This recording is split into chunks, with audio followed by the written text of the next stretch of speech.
Student, welcome back to नागिन best digital channel. पर आज हम लेकर आए हैं आपकी क्लास 12th की बुक अभिव्यक्ति और माध्यम का तृतीय अध्याय।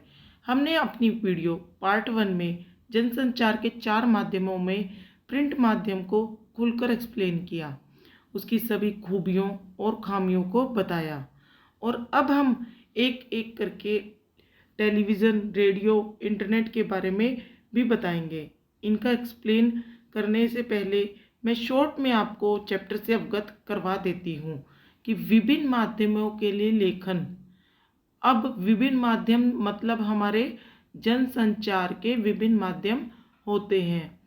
जब तक हमें इसके अर्थ को पता नहीं होगा तो हम इन सभी के बारे में बता नहीं सकते। इस पाठ में के नाम का अर्थ क्या है? विभिन्न माध्यम। ये माध्यम किस चीज़ के हैं? ये जनसंचार के माध्यम है। विभिन्न मतलब अलग अलग प्रकार के माध्यम। कौन से जनसंचार के माध्यम होते हैं?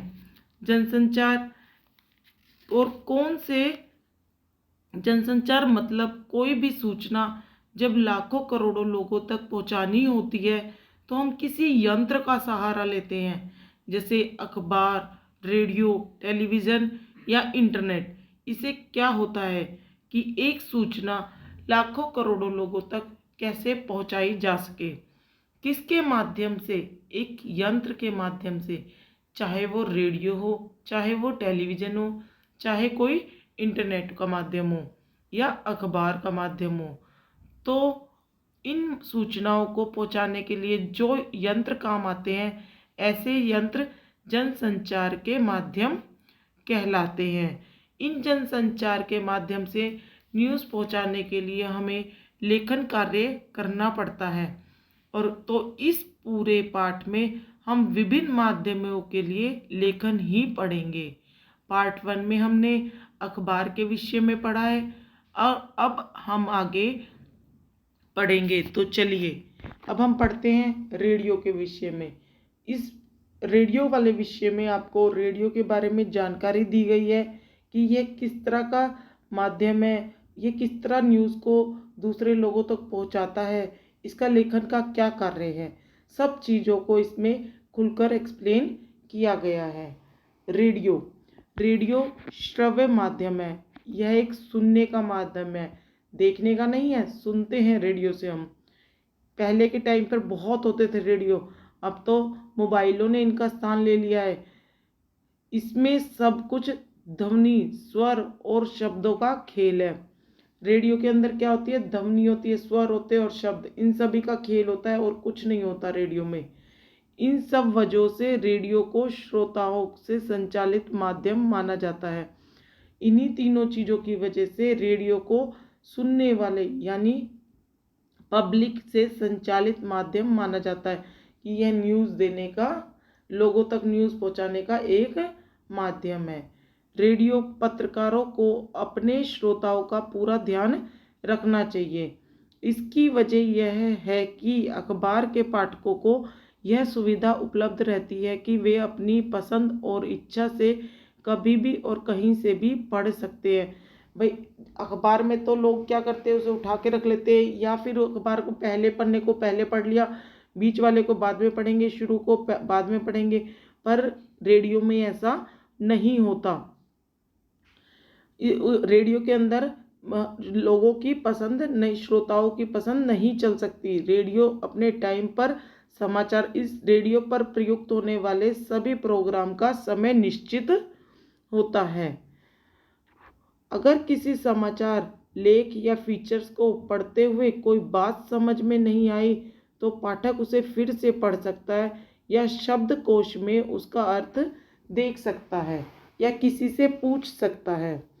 अगर न्यूज़पेपर को पढ़ते हुए, अखबार को पढ़ते हुए कोई बात पढ़ने वाले व्यक्ति को समझ नहीं आती है ना, तो वो शब्दकोश डिक्शनरी से देख लेता है या किसी से पूछ लेता है या उसको दोबारा पढ़ लेता है। लेकिन रेडियो के श्रोता को यह सुविधा उपलब्ध नहीं होती। जो रेडियो सुनना पसंद करते हैं, रेडियो से न्यूज़ लेना पसंद करते हैं, उनको यह सुविधा उपलब्ध नहीं होती, क्योंकि रेडियो अपने समय के अनुसार ही चलता है। पढ़ते हुए कोई बात समझ नहीं आती तो पाठक उसे फिर से पढ़ सकता है या शब्दकोश में उसका अर्थ देख सकता है या किसी से पूछ सकता है, लेकिन रेडियो के श्रोता को यह सुविधा उपलब्ध नहीं होती। वह अखबार की तरह रेडियो समाचार बुलेटिन को कभी भी कहीं से भी नहीं सुन सकता।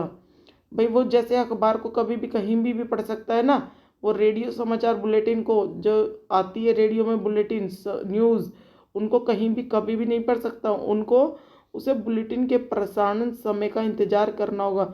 भाई उसका एक समय होता है समाचार आने का, बुलेटिन आने का। बुलेटिन का मतलब समाचार, न्यूज़, उसके आने का एक समय होता है कि सुबह 7 बजे आएगा, शाम को 7 बजे आएगी। उसका इंतजार करना होगा। फिर शुरू से लेके अंत तक बारी बारी से एक के बाद एक दूसरा समाचार सुनना होगा। इस बीच वह इधर उधर नहीं आ जा सकता और ना ही उसके पास किसी गूढ़ शब्द या वाक्यांश के आने पर शब्दकोश का सहारा लेने का समय होता है। अगर वह शब्दकोश में अर्थ ढूंढने लगेगा तो बुलेटिन आगे निकल जाएगा। भाई इसमें यह बताया गया है कि रेडियो पर बुलेटिन प्रसारण का एक समय निश्चित होता है। वो शुरू से लेके अंत तक बारी बारी से एक के बाद दूसरा समाचार सुनना होगा। भाई जब हम रेडियो पर समाचार सुनते हैं ना, तो सीरीज में चलते चले जाएंगे, एक के बाद दूसरा, उसे हमें लगातार सुनना होगा। उसको छोड़कर हम कहीं जा भी नहीं सकते और हम डिक्शनरी को भी अपने पास नहीं रख सकते। कोई शब्द समझ आया कि हम उसमें देखें, इतने में तो बुलेटिन यानी समाचार आगे निकल जाएंगे। स्पष्ट है कि रेडियो में अखबार की तरह पीछे लौटकर सुनने की सुविधा नहीं है। यह बात तो स्पष्ट है कि रेडियो में अखबार की तरह, अखबार को तो हम बार बार पढ़ सकते हैं, उसको आगे पीछे करके ये न्यूज़ समझ नहीं आई, शब्दकोश में वर्ड्स देख लिए, मुश्किल शब्द का अर्थ समझ लिया, उसको फिर से हमने न्यूज़ पढ़ ली। पर रेडियो में ऐसा नहीं होता, यह सुविधा नहीं है। अगर रेडियो बुलेटिन में कुछ भी भ्रामक या अरुचिकर है तो संभव है कि श्रोता तुरंत स्टेशन बंद कर दे। अगर बुलेटिन के अंदर भ्रम करने वाली, जो आपको रुचि नहीं, आपका ध्यान नहीं लग रहा उसके अंदर, आपको अच्छी नहीं लग रही है न्यूज़, तो संभव है कि श्रोता उसको तुरंत बंद कर देता है। दरअसल रेडियो मूलतः एक रेखीय माध्यम है। दरअसल बात यह है कि रेडियो सिर्फ एक रेखीय यानी एक तरफ का, सामने वाला रेडियो के अंदर बोलता है, उसको ये नहीं मतलब कि सामने वाले को पसंद आ रहा है या वो है, उनको अपना प्रसारण करना होता है। और जो रेडियो के को पसंद करते हैं उनको अगर प्रसारण पसंद नहीं आया, समाचार पसंद नहीं आया, तो वो उसको बंद कर देता है। और रेडियो समाचार बुलेटिन का स्वरूप, ढांचा और शैली इस आधार पर ही तय होता है। रेडियो के समाचार बुलेटिन आते हैं ना, उनका स्वरूप, ढांचा, शैली सब इसी आधार पर तय होता है। रेडियो की तरह टेलीविज़न भी एक रेखीय माध्यम है। जैसे रेडियो होता है ना, सेम उसी तरह ही टेलीविज़न होता है। टेलीविज़न में भी प्रसार उसी तरह ही सब कुछ होता है कि हमने न्यूज़ अगर सुन ली तो वो दोबारा नहीं आएगी, हमें एक स्थान पर बैठकर एक बार में ही वो न्यूज़ सुननी पड़ती है। वहाँ शब्दों और ध्वनियों की तुलना में दृश्यों, तस्वीरों का महत्व सर्वाधिक होता है। भाई रेडियो में तो हम खाली ध्वनि को सुनते हैं, और पर टीवी में तो हम, टेलीविज़न में क्या, दृश्य और तस्वीरों के महत्व को सर्वाधिक होता है। उसमें साउंड के साथ साथ पिक्चर्स भी दिखाई देती है, उसका महत्व सबसे ज़्यादा होता है। टीवी में शब्द दृश्यों के अनुसार और उनके सहयोगी के रूप में चलते हैं। टीवी में जो शब्द होते हैं ना, वो दृश्य जो टीवी पे चल रहा है, जैसे कोई सीरियल चल रहा है, कोई न्यूज़ चल रही है, उसके अकॉर्डिंग ही शब्द होते हैं। कोई हंसने वाला कोई दृश्य चल रहा होगा तो हंसी के शब्द होंगे, रोने वाला होगा तो रोने के शब्द होंगे। वो सिचुएशन के अकॉर्डिंग ही, दृश्य के अकॉर्डिंग ही शब्द चलेंगे। लेकिन रेडियो में शब्द और आवाज़ ही सब कुछ है। रेडियो के अंदर तो होता ही क्या है, सिर्फ शब्द और आवाज़। वैसे तो तीनों ही माध्यम, प्रिंट, रेडियो और टीवी, की अपनी अपनी चुनौतियां हैं, लेकिन संभवतः रेडियो प्रसारणकर्ताओं के लिए और श्रोताओं को बांधकर रखने की चुनौती सबसे कठिन है। रेडियो समाचार की संरचना। अब इन पैराग्राफ में हम देखेंगे कि रेडियो के द्वारा समाचार, रेडियो की संरचना किसने और कब की। रेडियो के लिए समाचार लेखन अखबारों से कई मामलों में भिन्न है। भाई, अखबारों का जो संरचना हुई थी उससे रेडियो की संरचना बिल्कुल भिन्न है, चूंकि दोनों माध्यमों की प्रकृति अलग अलग है। भाई, न्यूज़पेपर की प्रकृति और है और रेडियो की प्रकृति और है, इसलिए समाचार लेखन करते हुए उसका ध्यान जरूर रखना चाहिए। रेडियो समाचार की संरचना अखबारों या टीवी की तरह उल्टा पिरामिड शैली पर आधारित होती है। भाई, रेडियो जो है ना, समाचार की संरचना अखबार और टीवी में जैसे हम समाचार करते हैं ना, उसका उल्टा चलता है। पिरामिड सीधा होता है और रेडियो में पिरामिड उल्टा हो जाता है। यानी जो काम हम सीधे तरीके से पहले करते हैं, भाई पहले हम लेखन लिखते हैं, फिर अखबार और न्यूज़ में क्या करते हैं, अखबार में और टीवी में हम पहले लेखन लिखते हैं, फिर उसमें से त्रुटियों को अलग करते हैं, फिर हम उसको प्रिंट करते हैं, फिर हम उसको पब्लिक तक पहुंचाते हैं। अब इसमें अलग होता है, इसमें पहले हम पब्लिक तक पहुंचाते हैं, फिर वो लोगों को समझ में आता है। इस तरह उल्टा पिरामिड होता है। चाहे आप किसी भी माध्यम के लिए समाचार लिख रहे हो, समाचार लेखन की सबसे प्रचलित, प्रभावी और लोकप्रिय शैली उल्टा पिरामिड शैली ही है। सभी तरह के जनसंचार माध्यमों में सबसे अधिक यानी 90% खबरें या स्टोरीज इसी शैली में लिखी जाती है। उल्टा पिरामिड शैली में समाचार के सबसे महत्वपूर्ण तथ्य को सबसे पहले लिखा जाता है। उल्टा पिरामिड शैली में क्या होता है, समाचार का सबसे महत्वपूर्ण तथ्य हो गया ना, जो सबसे इम्पोर्टेंट न्यूज़ होगी वो सबसे पहले लिखी जाएगी। और उसमें क्या होता है, जो टीवी और अखबार में होगी, जो इम्पोर्टेंट न्यूज़ होगी वो सबसे आखिरी में दी जाती है। और उसके बाद घटते क्रम, महत्व क्रम में अन्य तथ्यों या सूचनाओं को लिखा या बताया जाता है। इस शैली में किसी घटना, विचार, समस्या का ब्यौरा कालानुक्रम के बजाय सबसे महत्वपूर्ण तथ्य या सूचना से शुरू होता है। रेडियो में जो हम न्यूज़ देते हैं ना, वो उल्टा पिरामिड का मतलब क्या है, टीवी और अखबार में न्यूज़ पहले सिंपल न्यूज़ आएगी, धीरे धीरे कर कर क्रम में बढ़ते हुए महत्वपूर्ण न्यूज़ सबसे आखिरी में आएगी। और रेडियो में उल्टा पिरामिड होता है, महत्वपूर्ण न्यूज़ सबसे पहले आएगी और फिर धीरे धीरे क्रम में सिंपल न्यूज़ सबसे आखिरी में आएगी। तात्पर्य यह है कि इस शैली में कहानी की तरह क्लाइमैक्स अंत में नहीं बल्कि खबर के बिल्कुल शुरू में आ जाता है। भाई, कहानी में क्लाइमैक्स, हमने एक कहानी सुनी, कहानी में क्लाइमैक्स आखिरी में आता है, पर रेडियो पे जब हम न्यूज़ सुनते हैं तो क्लाइमैक्स पहले आता है और फिर कहानी सुनाई जाती है। उल्टा पिरामिड शैली में कोई निष्कर्ष नहीं होता।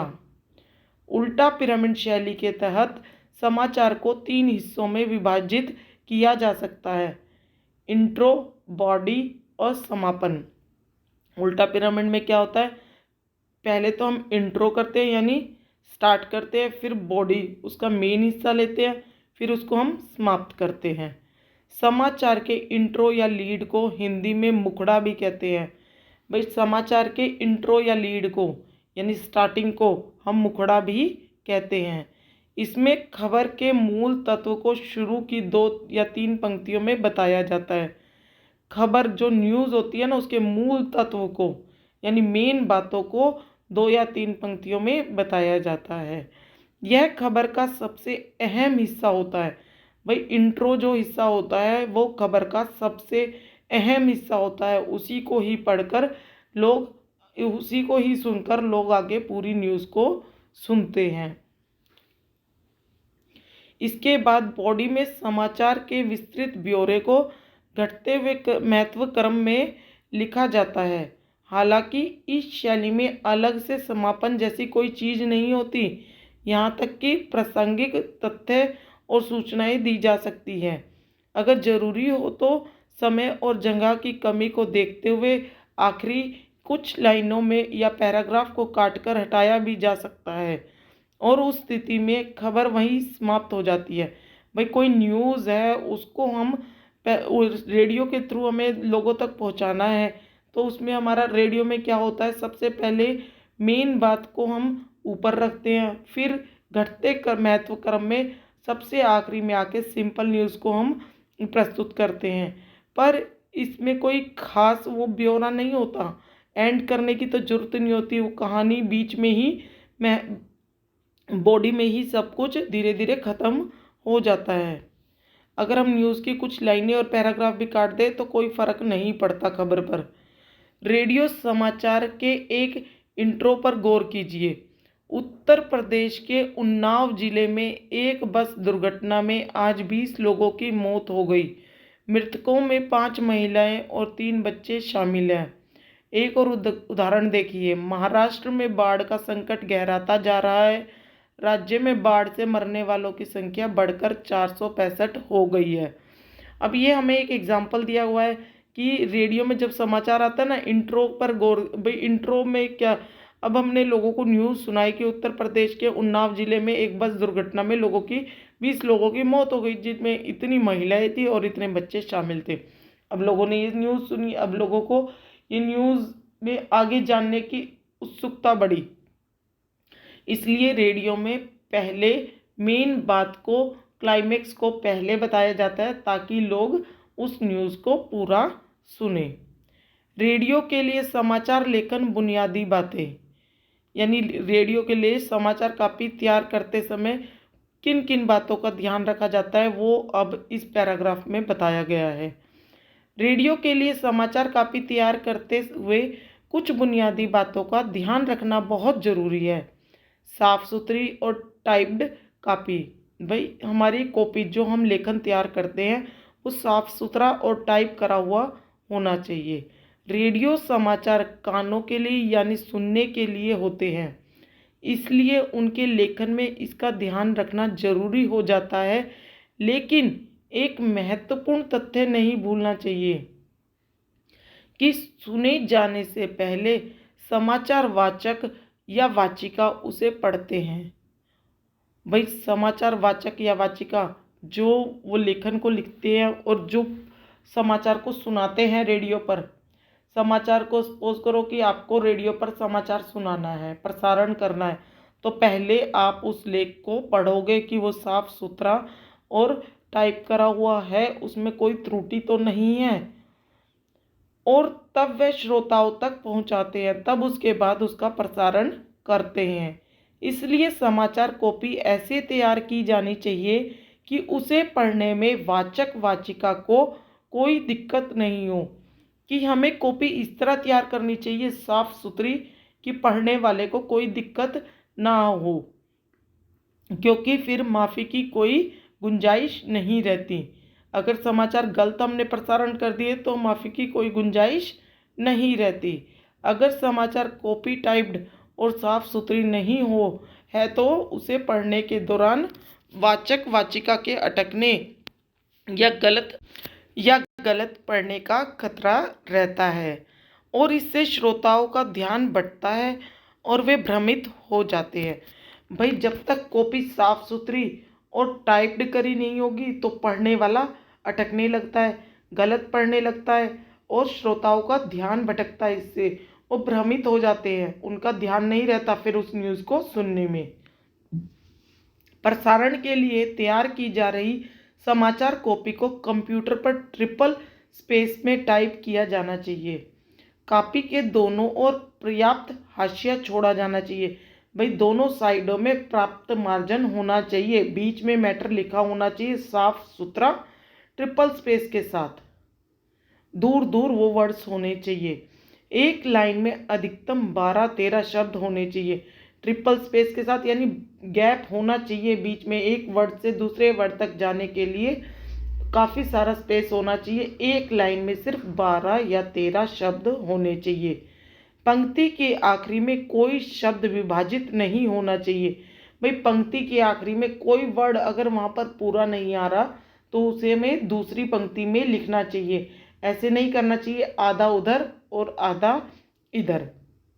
और पृष्ठ के आखिरी में कोई लाइन अधूरी नहीं होनी चाहिए। और पेपर के आखिरी में जब आपका पूरा पेपर समाप्त हो रहा है, कोई लाइन अधूरी नहीं होनी चाहिए कि आधी इस पेपर पे आ रही है, आधी फिर नेक्स्ट पेपर पे। प्रत्येक लाइन में कितने शब्द हैं, इस बारे में एक सुसंगतता होने से बुलेटिन के संपादक को यह तय करने में सुविधा होती है कि कुल शब्द संख्या के आधार पर कितनी खबरें लेनी है। भाई जो बुलेटिन प्रसारण करेगा तो उसे यह पता होता है कि इतने शब्द हैं और इतनी खबरें उसकी बनेगी। किस खबर को कितना बड़ा लेना है। समाचार कॉपी में ऐसे जटिल और उच्चारण में कठिन शब्द, संक्षिप्ताक्षर, अंक आदि नहीं लिखने चाहिए। भाई हमें समाचार पत्र की जो कॉपी हमने तैयार की है उसमें हमें कठिन शब्दों का, जटिल शब्दों का, जिसका उच्चारण करने में प्रसारण को वाचक या वाचिका को मुश्किल हो, कठिनाई आए, तो ऐसे शब्दों को नहीं लिखना चाहिए जिससे पढ़ने में जुबान लड़खड़ाने लगे। अंकों को लिखने में मामले में खास सावधानी रखनी चाहिए। जब हम अंक लिखते हैं ना, एक एक एक एक करके 1 2 3 4, इनको लिखने में खास सावधानी बरतनी चाहिए। जैसे 1 से 10 तक के अंकों को शब्दों में और 11 से 999 तक के अंकों में लिखा जाना चाहिए। लेकिन 283750 लिखने के बजाय 28,37,550 लिखा जाना चाहिए। अन्यथा वाचक वाचिका को पढ़ने में बहुत मुश्किल होगी। भाई हम काउंटिंग में अंकों की फॉर्म में कोई संख्या हम लिख देंगे तो पहले उसको देखना पड़ेगा कि कहीं मैं गलत उच्चारण ना कर दूं। अब उसे पढ़ने के लिए हमें हिंदी में लिखना होगा 28,37,550। हमें काउंटिंग में अंक नहीं लिखना, इस चीज़ का भी खास ध्यान रखा जाता है। अन्यथा वाचक वाचिका को पढ़ने में बहुत मुश्किल होगी, इसे हमेशा ध्यान में रखना चाहिए। इसी तरह अखबार में प्रतिशत और डॉलर जैसे संकेत चिन्हों से काम चल जाता है, लेकिन रेडियो में यह पूरी तरह वर्जित है। यानी प्रतिशत और डॉलर जैसे लिखा जाना चाहिए। भाई रेडियो की जब हम कॉपी तैयार करते हैं, लेखन तैयार करते हैं ना, उसमें हम साइन का प्रयोग नहीं कर सकते, संकेतिक चिन्हों का प्रयोग नहीं कर सकते। हमें उसे प्रतिशत, और न्यूज़पेपर में तो हम लिख सकते हैं कि इतने प्रतिशत, इतने डॉलर, पर हम रेडियो में नहीं कर सकते। ये चीज़ की, इस चीज़ को यूज़ करना रेडियो में पूरी तरह से वर्जित है। यानी प्रतिशत और डॉलर लिखा जाना चाहिए। जहाँ भी संभव और उपयुक्त हो, दशमलव को उसके नज़दीकी पूर्णांक में लिखना बेहतर होता है। इसी तरह 28,37,550 रुपये को रेडियो में लगभग 28 लाख रुपये लिखना श्रोताओं को समझाने के लिहाज से बेहतर है। भाई हम एक एक अंक को ना लिख के मोटा मोटे मेन बात को हम बता दें कि 28 लाख, तो यह श्रोताओं को समझाने के लिहाज से बहुत है। इस तरह की वित्तीय संख्याओं को उनके नज़दीकी पूर्णांक में लिखना चाहिए। भाई इस तरह जब कोई इस तरह अंक आ जाए तो उसको हम 28.00 करके लिख सकते हैं। दशमलव को हम अंक के बिल्कुल साथ ही लगाना चाहिए। इसके कुछ अपवाद भी हैं, जैसे खेलों के स्कोर को उसी तरह लिखना चाहिए। सचिन तेंदुलकर ने अगर 98 रन बनाए हैं तो उसे लगभग 100 रन नहीं लिख सकते। इसी तरह मुद्रास्फीति के आंकड़े नज़दीकी पूर्णांक में नहीं बल्कि दशमलव में ही लिखे जाने चाहिए। अब ये देखो इसमें कमी क्या है रेडियो के लेखन में, कि अगर हम काउंटिंग को तो हम लिख देंगे चलो, पर तेंदुलकर ने कोई रन बनाए हैं, किसी ने कोई स्कोर लिया है, तो मुद्रास्फीति को हम पॉइंट्स में, दशमलव में हम नहीं लिख सकते। वैसे रेडियो समाचार में अत्यधिक आंकड़ों और संख्याओं का इस्तेमाल नहीं करना चाहिए। हमें रेडियो समाचार में अत्यधिक आंकड़ों का, संख्याओं का इस्तेमाल नहीं करना चाहिए। जितना भी हो सके हमें हिंदी भाषा का प्रयोग करना चाहिए क्योंकि श्रोताओं के लिए उन्हें समझ पाना काफ़ी कठिन है। आंकड़े तुलनात्मक हो तो बेहतर होता है। इस साल गेहूं का उत्पादन पिछले वर्ष के 80 लाख टन से बढ़कर 86 लाख टन हो गया है की तुलना में इस साल के गेहूं का उत्पादन पिछले वर्ष की तुलना में 7.5% बढ़कर 86 लाख टन पहुंच गया है। ज़्यादा संप्रेषणीय है।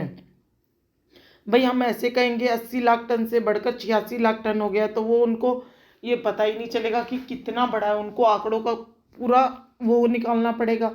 अगर हम निकाल के डायरेक्टली उन्हें बता दें कि इतना बढ़कर इतने टन हो गया है तो वो ज़्यादा अच्छा है। रेडियो समाचार कभी भी संख्या से नहीं शुरू होना चाहिए। इसी तरह तिथियों को उसी तरह लिखना चाहिए जैसे हम बोलचाल में इस्तेमाल करते हैं।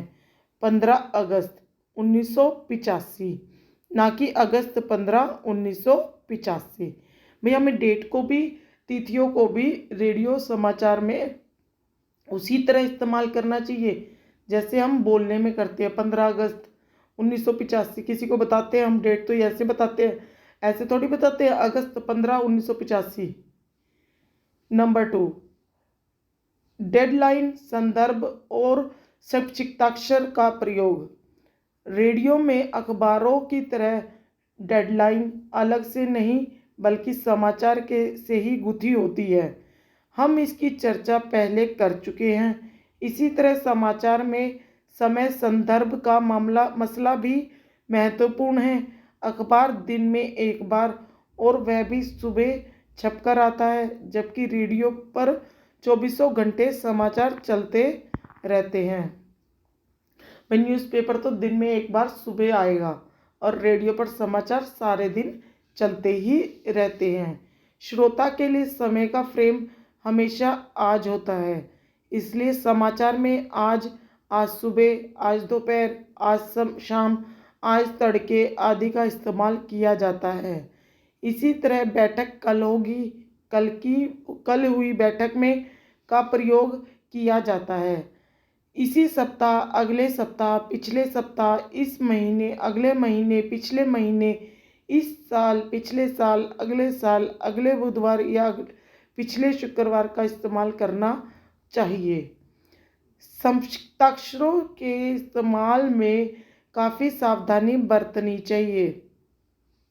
हस्ताक्षरों के मामले में संक्षिप्त जो हम कर रहे हैं ना उसके इस्तेमाल में हमने सावधानी बरतनी चाहिए। बेहतर तो यही होगा कि उनके प्रयोग से बचा जाए या अगर ज़रूरी हो तो समाचार के शुरू में पहले उसे पूरा दिया जाए फिर इसका प्रयोग किया जाए। संक्षिप्ताक्षरों के प्रयोग के दौरान यह देखा जाना चाहिए कि वह कितना लोकप्रिय है। जैसे WTO, UNICEF, SAARC, ICICI bank का इस्तेमाल सीधे भी किया जा सकता है। ये हमने रेडियो के बारे में सुना कि रेडियो के लेखक में हमें किस किस तरह की सावधानियां बरतनी चाहिए, हम क्या क्या कर सकते हैं। अखबार के बारे में हमने पढ़ा, रेडियो के बारे में जनसंचार के माध्यम को पढ़ा। अब हम पढ़ेंगे टेलीविज़न के बारे में। इन दोनों की तरह टेलीविज़न भी जनसंचार का एक मेन माध्यम है। इसमें भी कई खूबियां हैं और कई कमियां हैं, उसको हम अब आगे अपने इस पैराग्राफ में पढ़ेंगे। जब हम टेलीविज़न लेखन की बात करते हैं तो ये साफ है इसमें दृश्यों की अहमियत सबसे ज़्यादा है। भाई टेलीविज़न की जब हम बात करेंगे ना लेखन की तो उसमें हम दृश्यों को देख सकते हैं। रेडियो में तो हम सुनते हैं, अखबारों में हम देख कर पढ़ते हैं, टेलीविज़न में तो हम देख भी सकते हैं और सुन भी सकते हैं। ये कहने की ज़रूरत नहीं कि टेलीविज़न देखने और सुनने का माध्यम है और इसके लिए समाचार या आलेख स्क्रिप्ट लिखते समय इस बात पर खास ध्यान रखने की ज़रूरत पड़ती है कि आपके शब्द पर्दे पर दिखने वाले दृश्य के अनुकूल हों। अभी तक हमने प्रिंट और रेडियो माध्यम के लिए लेखन की शर्तों की चर्चा की, लेकिन टेलीविज़न लेखन इन दोनों ही माध्यम से काफ़ी अलग है। भाई जो हमने प्रिंट और रेडियो के माध्यम से लेखन की शर्तों की चर्चा की है ना, अखबार में लेखन की क्या क्या शर्तें थी, रेडियो में लेखन की क्या क्या शर्तें थी, पर टेलीविज़न लेखन में इन दोनों के माध्यमों से काफ़ी अलग है, उनकी उसकी शर्तें अलग हैं। इसमें कम से कम शब्दों में ज़्यादा से ज़्यादा खबर बताने की कला का इस्तेमाल होता है। भाई जो टेलीविज़न की खबरें होती है ना, जिसके लिए स्क्रिप्ट लिखी जाती है, लेखन लिखा जाता है, उसमें कम से कम शब्दों में ज़्यादा से ज़्यादा न्यूज़ देने की कला का इस्तेमाल होता है। इसलिए टीवी के लिए खबर लिखने की बुनियादी शर्त दृश्य के साथ लेखन है। दृश्य यानी कैमरे के लिए गए शॉट्स। भाई हम तभी तो देखेंगे, साथ में कैमरा होगा, किसी हम घटना स्थल पे गए हैं, साथ में हमारे कैमरा होगा, तभी तो हम रिकॉर्डिंग कर सकेंगे और साथ में हम न्यूज़ भी ले लेंगे, तो उसे हम तभी टीवी पर दिखा सकते हैं, जिनके आधार पर खबर बुनी जाती है। अगर शॉट्स आसमान के हैं तो हम आसमान की बात लिखेंगे, समंदर के नहीं। अगर कहीं आग लगी हुई है तो हम उसका जिक्र करेंगे, पानी का नहीं। मान लें कि दिल्ली की किसी इमारत में आग लगने की खबर लिखनी है।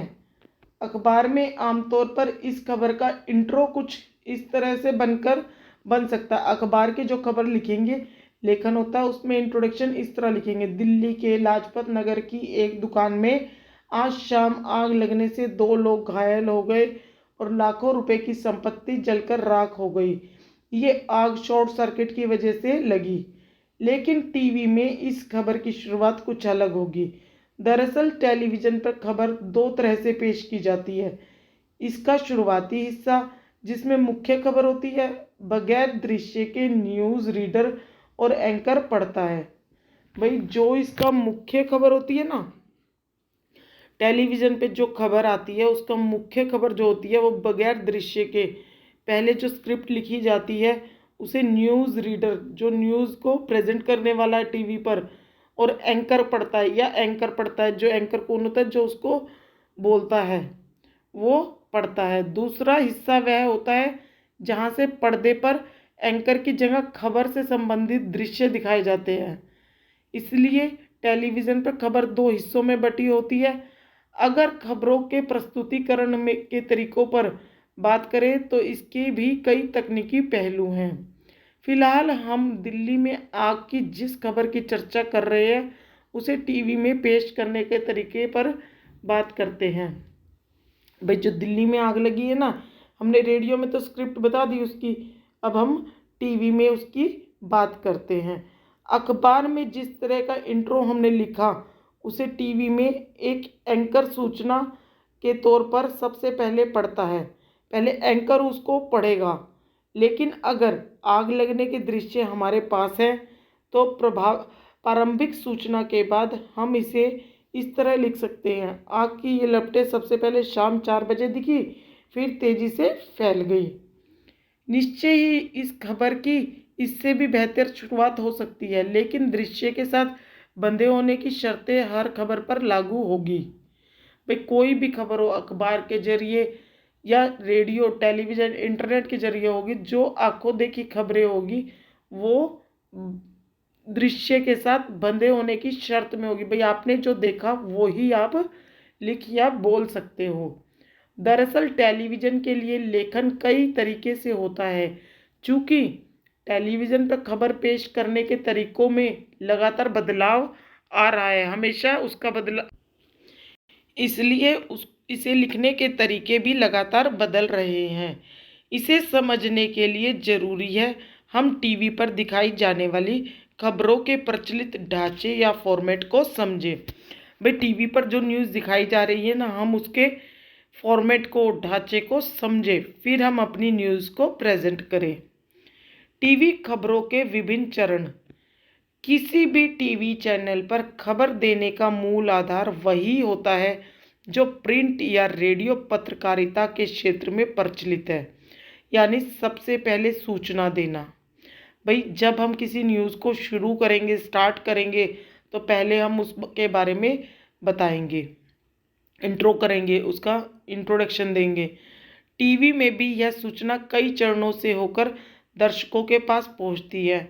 और वो चरण क्या है? सबसे पहले फ्लैश या ब्रेकिंग न्यूज़। ब्रेकिंग न्यूज़ में बताएंगे कि हम आने वाले आगे इस तरह की न्यूज़ दिखाएंगे। Dry anchor, phone in, anchor visual, anchor bite, live, anchor package. अब हम इन सब को एक्सप्लेन कर आपको बताते हैं कि इन सब का क्या मतलब है। फ्लैश या ब्रेकिंग न्यूज़। सबसे पहले कोई बड़ी खबर फ्लैश या ब्रेकिंग न्यूज़ के रूप में तत्काल दर्शकों तक पहुंचाई जाती है। ब्रेकिंग न्यूज़ के द्वारा दर्शकों तक पहुंचाई जाती है। इसमें कम से कम शब्दों में महज सूचना दी जाती है।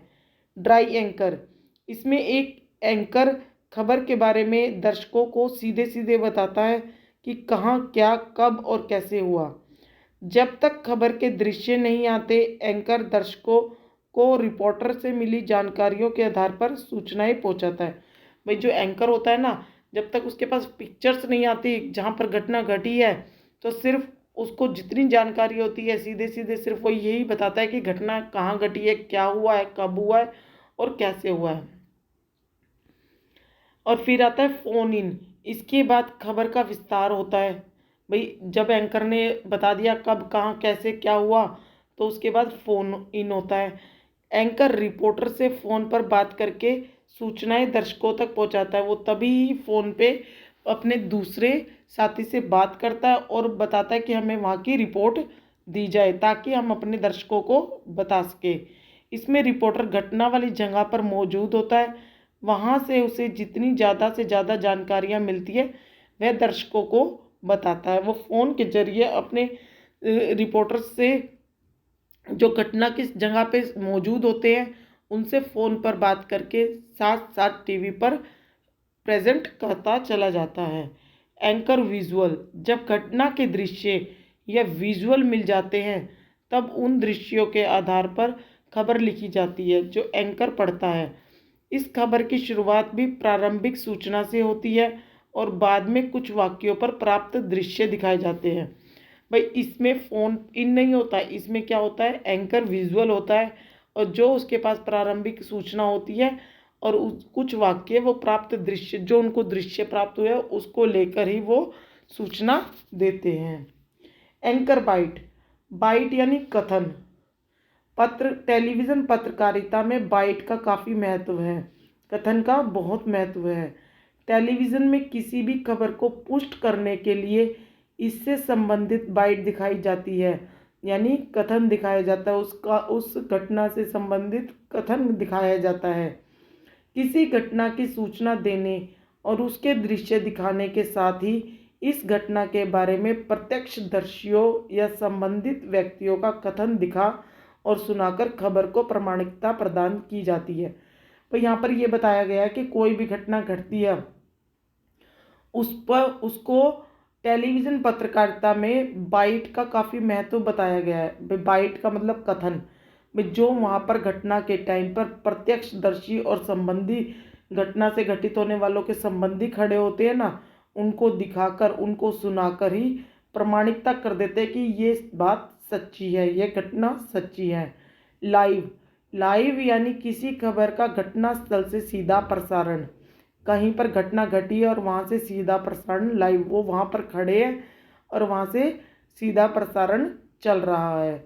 सभी टीवी चैनल कोशिश करते हैं कि किसी बड़ी घटना के दृश्य तत्काल दर्शकों तक सीधे पहुँचाए जा सके। भाई टीवी चैनल्स वाले रिपोर्टर्स हैं ना, वो यही कोशिश करते हैं कहीं पर घटना घटी हो और हम वहाँ पर लाइव खड़े रहे, लाइव रहकर सीधे हम न्यूज़ को लोगों तक पहुँचा सके। इसके लिए मौके पर मौजूद रिपोर्टर और कैमरामैन ओबी वैन के जरिए, भाई उनके पास एक वैन होती है उसमें सारा सेटअप होता है, कैमरा वैमरा सब सेटअप होता है और वहाँ पर रिपोर्टर मौजूद होते हैं। उस वैन के जरिए घटना के बारे में सीधे दर्शकों को दिखाते और बताते हैं। भाई घटना के बारे में सीधा ही लाइव प्रदर्शन करते हैं, ऐसे लगता है कि सारी जो जो इस न्यूज़ को देख रहे हैं वो वहाँ पर खड़े हैं। एंकर पैकेज, पैकेज किसी भी खबर का संपूर्णता के साथ पेश करने का एक जरिया है। इसमें संबंधित घटना के दृश्य, इससे जुड़े लोगों की बाइट, ग्राफिक के जरिए जरूरी सूचना आदि होती है। टेलीविज़न लेखन इस तमाम रूपों को ध्यान में रखकर किया जाता है। जहाँ जैसी ज़रूरत होती है वहाँ वैसे वाक्यों का इस्तेमाल होता है। भाई टेलीविज़न के लेखन में जिन शब्दों का, जहाँ पर इस बात का बहुत ध्यान रखा जाता है कि जिस चीज़ की, जहाँ पर वाक्य का, सेंटेंस का, शब्द का जहाँ पर इस्तेमाल ज़्यादा होगा ना, वहीं पर इस्तेमाल करेंगे, नहीं तो नहीं करेंगे, ताकि वह दूसरे दृश्यों से जुड़ सके। उसमें निहित अर्थ के सामने लाना है ताकि खबर के सारे आशय खुल सके। अक्सर टीवी पर खबर लिखने की एक प्रचलित शैली दिखाई पड़ती है। पहला वाक्य दृश्य के वर्णन से शुरू होता है, जैसे दिल्ली के रामलीला मैदान में हो रही यह सभा। फिर झील में छलांग लगाते बच्चे। इस प्रचलित शैली में आसानी यह है कि बिना किसी कल्पनाशीलता के टीवी रिपोर्टिंग का बुनियादी अनुशासन यानी दृश्य पर लेखन निभ जाता है, लेकिन इसमें शब्दों की भूमिका बेमानी हो जाती है। दर्शक जो भी अपनी आँख से देख रहा है उसे दोहराने का कोई फायदा नहीं है। कोई कल्पनाशील रिपोर्टर इन्हें दृश्यों को अपने शब्दों से ज़्यादा बड़े मायने दे सकता है। जैसे दिल्ली के रामलीला मैदान में हो रही इस सभा में लोग लाए नहीं गए, अपनी मर्जी से लाए आए हैं।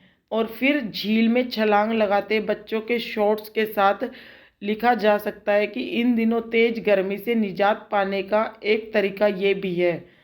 अगर वैलेंटाइन डे सेलिब्रेशन की खबर लेनी हो तो एक दूसरे को बधाई देने का कोई शॉट हो तो इसे कई तरीक़ों से लिखा जा सकता है। इसे प्रचलित तरीके में इस प्रकार लिखा जा सकता है कि वैलेंटाइन डे पर एक दूसरे को बधाई देते हैं ये छात्र। दूसरा तरीका इसको किसी अर्थ से जोड़ने का है। यही से रिपोर्टर की दृष्टि सक्रिय होती है और उसकी अपनी समझ भी दिखाई देती है। वह लिख सकता है, भारतीय समाज में आए इस नए चलन से लोग खुश भी हैं और दुखी भी, या फिर यह नई आधुनिकता परंपरावादियों को रास नहीं आ रही। भाई इस पैराग्राफ में यह बताया गया है कि टीवी में जो न्यूज़ होती है, न्यूज़ दी जाती है, उसमें कई सारे तरीके होते हैं। भाई एक तो सीधा ही न्यूज़ बता दिया और एक उसका अर्थ, दूसरा उसको अर्थ से जोड़ दिया। भाई उसका अर्थ भी साथ में बताया कि ये किस तरीके से सही है और किस तरीके से गलत है। जैसे उसमें बताया था कि झील में छलांग लगाते बच्चे, फिर उसको अर्थ के साथ बताया इन दिनों तेज गर्मी से निजात पाने का एक तरीका यह भी है कि झील में नहाना। और वैलेंटाइन डे पर एक दूसरे को बधाई देते ही ये छात्र, इसको अर्थ के साथ बताया। जो रिपोर्टर दृष्टि सक्रिय होती है, जिस रिपोर्टर की दृष्टि सक्रिय होगी और वो अपनी समझ भी दिखाई दे, उसकी अपनी समझ भी दिखाता है रिपोर्ट बनाने में, तो वो अच्छा रिपोर्टर होता है। लेकिन टीवी सिर्फ दृश्य और शब्द नहीं होता, बीच में होती है ध्वनियाँ। देखना और शब्दों का नहीं होता, उनके बीच में ध्वनि भी, आवाज़ भी होती है। टीवी में दृश्य और शब्द यानी विजुअल और वॉइस ओवर के साथ दो तरह की आवाज़ें होती हैं। एक तो वे कथन या बाइट जो खबर बनाने के लिए इस्तेमाल किए जाते हैं, और दूसरी वे प्राकृतिक आवाज़ें जो दृश्य के साथ साथ चली आती है। भाई एक तो वो होती है जो हमें दिखाई देता है, दूसरी वो प्राकृतिक आवाज़ें जो दृश्य के साथ साथ चली आती है। भाई पहाड़ों का सीन है तो पीछे से पहाड़ी हवा की आवाज़ें आ रही है, कारखाने में किसी मशीन के चलने की ध्वनि आ रही है, इस तरह की आवाज़ें, चिड़ियों के चहचहाने की, फिर गाड़ियों के गुजरने की आवाज़ें आती है, प्राकृतिक आवाज़ें होती है, वो हमें दृश्य के साथ साथ चली आती है। टीवी के लिए खबर लिखते हुए इन दोनों तरह की आवाज़ों का ध्यान रखना जरूरी है। भाई हम रोड पे चल रहे हैं तो गाड़ियाँ चलने की आवाज़ आनी चाहिए, नहीं आएगी तो गाड़ी चल रही दिखाई दे रही है पर वो आवाज़ नहीं आएगी तो कैसे पता चलेगा कि रोड पे गाड़ी चल रही है। पहली तरह की आवाज़ यानी कथन, बाइट का तो खैर ध्यान रखा ही जाता है। अक्सर टीवी की खबर बाइट्स के आसपास ही बुनी जाती है, लेकिन यह काम पर्याप्त सावधानी से किया जाना चाहिए।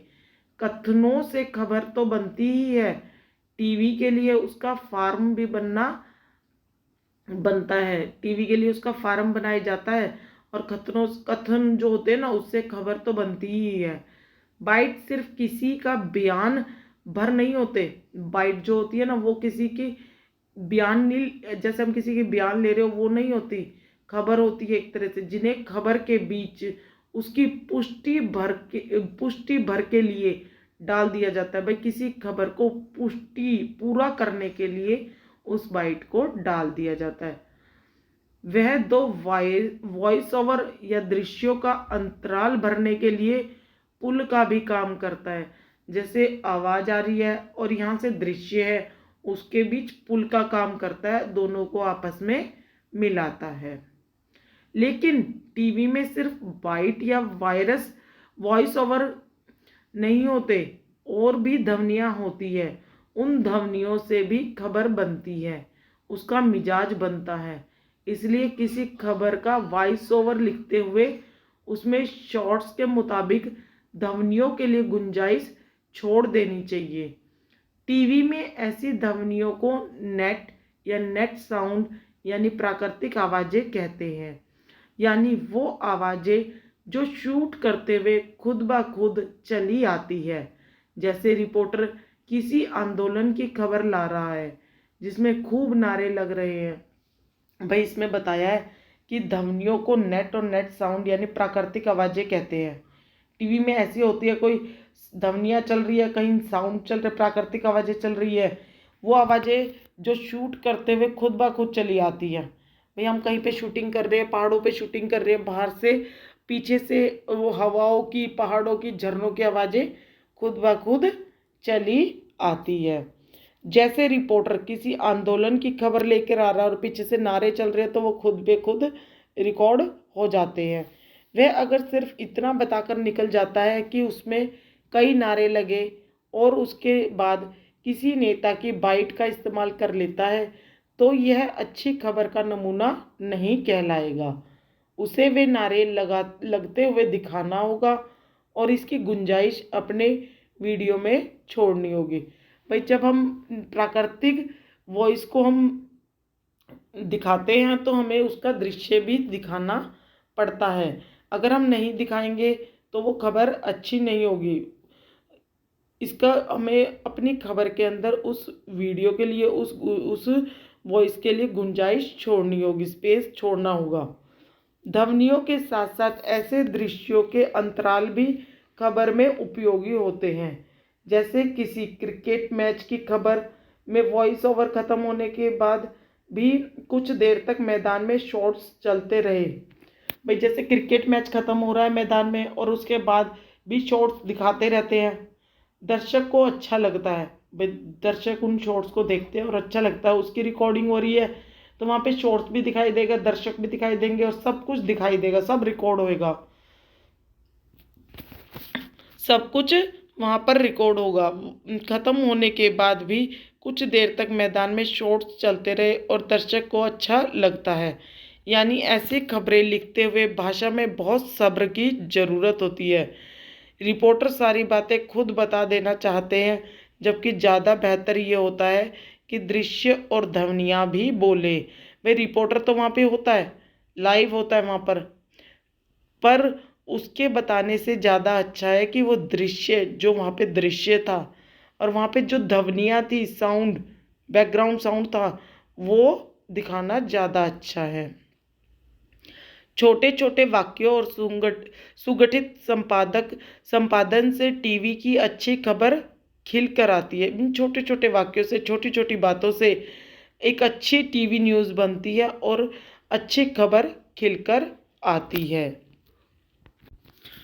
तो आज हमने अपने पार्ट में रेडियो और टेलीविज़न संचार का माध्यम को समझा और पढ़ा। कल के पार्ट में हमने प्रिंट के माध्यम से समझा था, आज रेडियो और टेलीविज़न को समझा। तो अब हमारा आधा चैप्टर समाप्त होता है और यह नाम से सुनने में बहुत ही सरल लगता है कि हमें लगता है कि हम तो बहुत अच्छे से कर लेंगे। यह चैप्टर नाम से तो बहुत आसान लगता है, बहुत सरल लगता है और लगता है कि हम तो सब कुछ कर लेंगे, लेकिन यह सोचना तो गलत है। यह तो अच्छी बात है कि आप सब कुछ कर लेंगे और अच्छे से आसानी से कर लेंगे, पर जितना सिंपल हमें लगता है ना उतना होता नहीं है। हमें सिर्फ नाम से पता है कि रेडियो, टेलीविज़न, अखबार और इंटरनेट किस तरह काम करते हैं। हमने बचपन से जो देखा है और वही हमें पता है। आगे हम पार्ट 3 में इसके एक एक लाइन के बारे में जो चैप्टर में बताया गया है इसका फुल एक्सप्लेनेशन हम पढ़ेंगे और चैप्टर में इन सब से रिलेटेड बहुत कुछ है। तो चैप्टर की वीडियो को ध्यान में से सुनिए और उसे समझिए ताकि आगे इसके क्वेश्चंस और एमसीक्यू करने में आसानी हो। हम अपनी आगे आने वाली वीडियोस में क्वेश्चंस और एमसीक्यूज लेकर आएंगे। आप हमारी वीडियोस आने का वेट कीजिए। और एक इम्पॉर्टेंट बात, क्वेश्चंस और एमसीक्यू करने से पहले आप चैप्टर की वीडियोस को अच्छे से पढ़ें। जब आप पढ़ेंगे तो आप हमें ज़रूर बताइए कि वो कैसी लगी और कमेंट करके बताइएगा। हमारा इतना तो हक बनता ही है कि हम आपको इतनी मेहनत करवा रहे हैं और आपको सब कुछ प्रोवाइड करवा रहे हैं आपके सब्जेक्ट से रिलेटेड। आप बदले में कमेंट ही कर दें। हम अपने चैनल नागिन बेस्ट डिजिटल के माध्यम से हर कक्षा का best to best material free of cost आपको प्रोवाइड करवा रहे हैं। अगर आपको वीडियो अच्छी लगे तो हमारे चैनल को सब्सक्राइब ज़रूर कीजिएगा, क्योंकि इस सब्सक्रिप्शन से आपके पास वो सभी नोटिफिकेशन आ जाएंगी जो आगे आने वाली वीडियो की है। उसकी नोटिफिकेशन से आपके लिए इजी हो जाएगा कि आगे कौन से चैप्टर आ रहे हैं। तो हमारे साथ बने रहिए। हमारे चैनल को लाइक, सब्सक्राइब और शेयर ज़रूर कीजिएगा। और इसी के साथ हम अपनी वीडियो को समाप्त करते हैं। Thank you for watching.